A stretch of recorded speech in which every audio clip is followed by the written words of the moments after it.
Namaste. This is David Hawthorne at astroview.com. Today is the 10th of December 2019.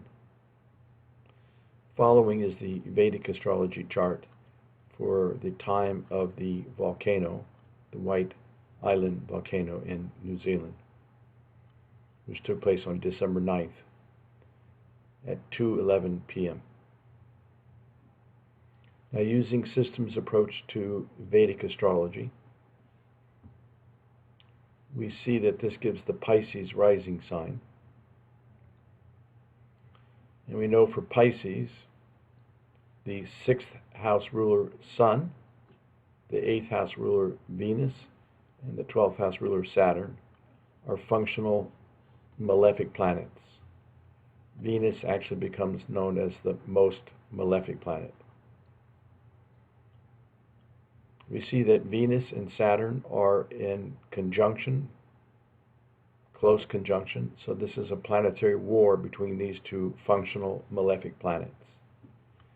Venus ruling the 8th house of accidents and death-like experiences, and Saturn ruling the 12th house of foreign lands and end of life. They're afflicting each other. And this is a Venus main period and a Venus subperiod.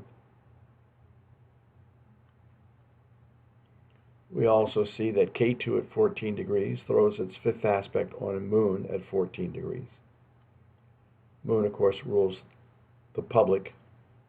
It's in the house of wealth and status and family life. This can cause discontinuation of family life. And Moon rules the 5th house of mind, children. So K2 is afflicting Moon. Moon in Aries is ruled by Mars. Mars is in the 8th house of death-like experiences. It undermines the strength of Moon, and Moon is afflicted.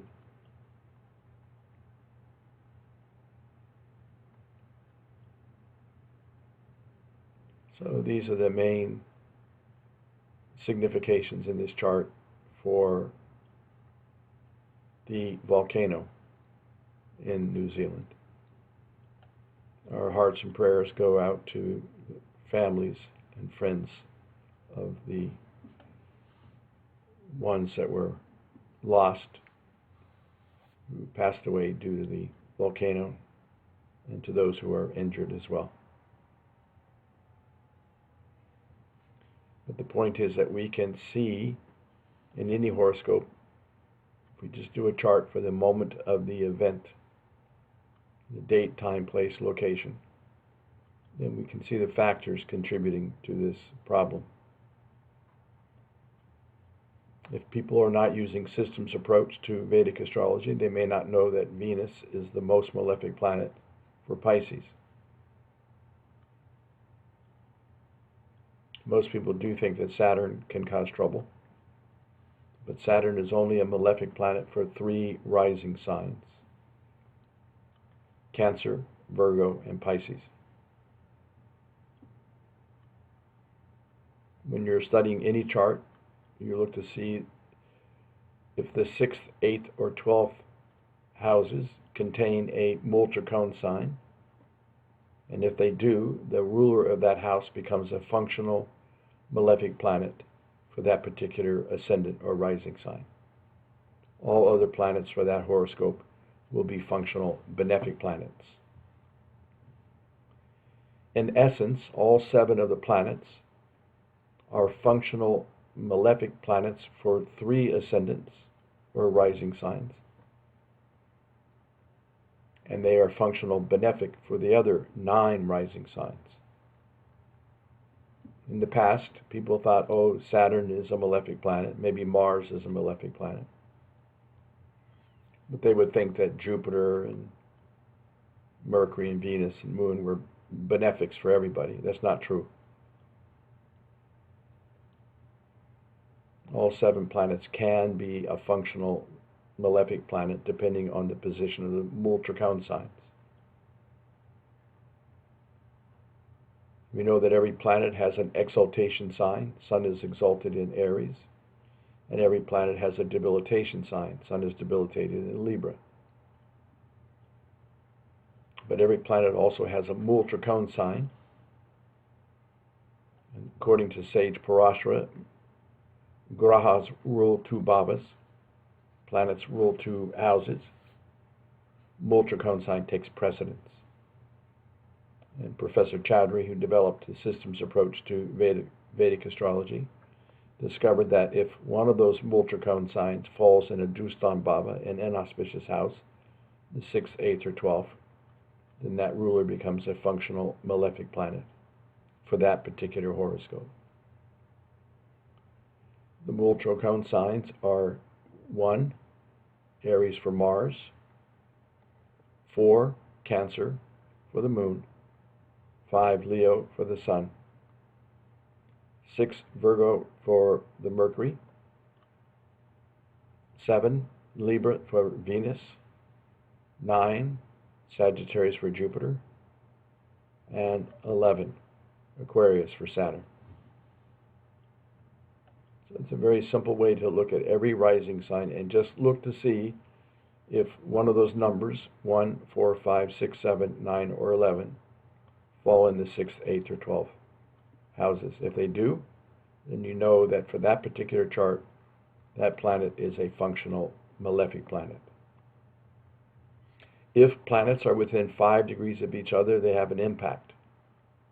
This is why Saturn and Venus are causing serious trouble for each other. And planets cast aspects.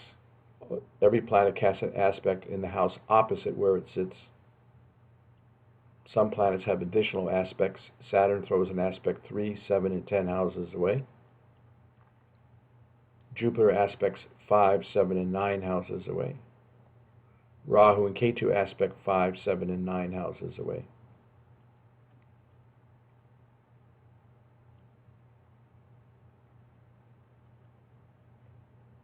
So these two, for this chart, were in a planetary war, afflicting each other. The 8th house ruler and the 12th house ruler is never good. Causes a lot of trouble relative to foreign lands. Not only were people from New Zealand killed in this tragedy, but also people from the United States and United Kingdom and China and other countries. It was an international problem. Ketu at 14 degrees throws 100% affliction to Moon at 14 degrees. If you round that off to 15 and round that off to 14, then it's an 80%, but I think it's more about 90% affliction. It really destroys the Moon. And Moon's landlord, Mars, is in the 8th house of death and accidents. Mars, of course, is volcanoes and property.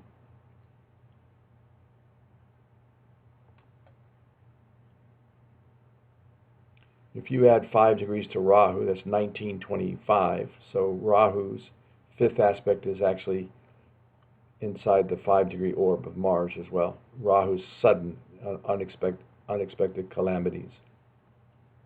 So that causes an eruption. We do look at the Mahadasha ruler and the Antardasha ruler. Main period is general trend or riverbed of time. Subperiod is Antardasha, the current operating planet. Now some astrologers will go 3 levels deep, 4 levels deep, 5 levels deep in dashas, and even use several different dasha systems. Professor Chaudhry used to say that those astrologers are on a ring road in Delhi. They're traveling in circles, never arriving anywhere. We want to arrive somewhere. So we just take Mahadasha ruler, Antardasha ruler, and we overlay the transits. And of course, this is the transit chart for this particular moment, for this particular event. So I hope this will help you with your studies when you're studying a chart for a particular event. that takes place, a significant national event, international event. Namaste.